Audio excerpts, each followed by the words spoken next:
गर्मीले चाहिँ पुरै मेरो माइन्ड नै चेन्ज भइदिइरहेछ के यहाँबाट हामी यो माने भन्ने गाउँबाट चाहिँ फेरि हामी बटारे भन्ने ठाउँमा अब गइरहेछौँ। अब त्यहाँ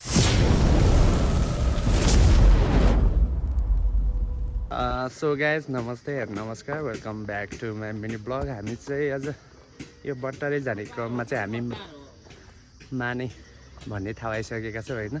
मलाई चाहिँ यस्तो गर्मी लागिरहेछ होइन गाइस। सो यहाँ चाहिँ एकदमै भ्यू चाहिँ राम्रो छ तर लास्टै गर्मी रहेछ होइन। मेरो त पुरै त्यो हुन्छ नि त्यो गर्मीले चाहिँ पुरै मेरो माइन्ड नै चेन्ज भइदिइरहेछ के। अनि हामी चाहिँ बाइक लिएर गएको यता अब यहाँ स्थानीयहरूका अनुसार चाहिँ अब बटारे छिटै पुगिन्छ कि भन्ने कुरा गर्नुहुन्छ होइन। सो अब श्रीदाले चाहिँ खाजा खान्छु भनेर यता रोकिराख्नु भएको छ है। ठिक छ नि? ठिक छ तर गर्मी लाग्थ्यो है। अनि गाई जति मैले चाहिँ फ्रिजको पानी खाँदा नि मेरो त्यो तिर्खाइ मेटेन होइन। अनि मैले चाहिँ फेरि त्यो रेडबुल खाएँ। रेडबुलले चाहिँ हल्का बनायो होइन।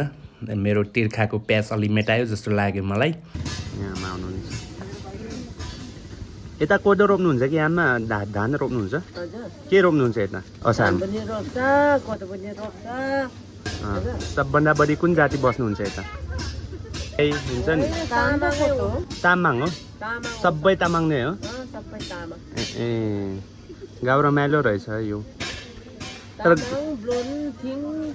ए हजुर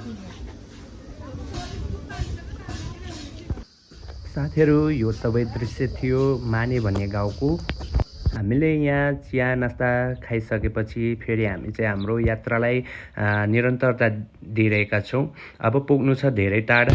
हेरौँ अगाडिको बाटोहरू के कस्तो छ। हामीले चाहिँ खाजा नास्ता खाइसकेपछि चाहिँ यहाँबाट हामी यो माने भन्ने गाउँबाट चाहिँ फेरि हामी बटारे भन्ने ठाउँमा अब गइरहेछौँ। अब त्यहाँ पुग्नलाई चाहिँ लगभग यहाँ स्थानीयहरूका अनुसार चाहिँ लगभग 30 मिनट लाग्ने कुरा गर्नुभएको छ। हेरौँ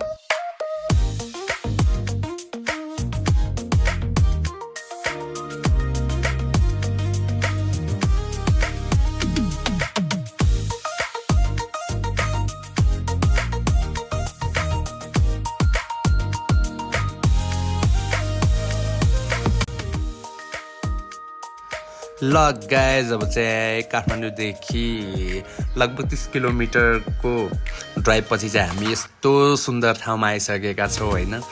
यहाँबाट देख्न सकिन्छ कति कति रमणीय ठाउँहरू। वास्तवमै कस्तो मनमोहक छ यो गाउँ ठाउँ साँच्चीकैमा। त्यहाँ पुगिसकेपछि खासै फर्किनु मन लाग्दैन कि साथीहरू। कस्तो रमाइलो छ त हेर्नुहोस् त।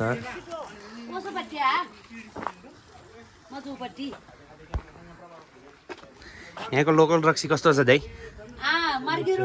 मिठो छ है? प्योर कोदोको भन्नुहुन्थ्यो हो?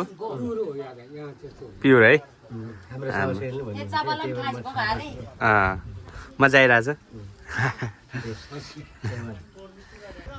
ओके सो हामी चाहिँ यो घरमा चाहिँ खाजा खाइसकेपछि चाहिँ अब चाहिँ हामी काठमाडौँको लागि तयारी होइन तपाईँ? रेडी। अब चाहिँ हामी सरर र काठमाडौँतिर लाग्दैछौँ होइन। खाजा खाइसकेपछि यस्तो रमाइलो छ है हेर्नुहोस् तपाईँहरू पनि।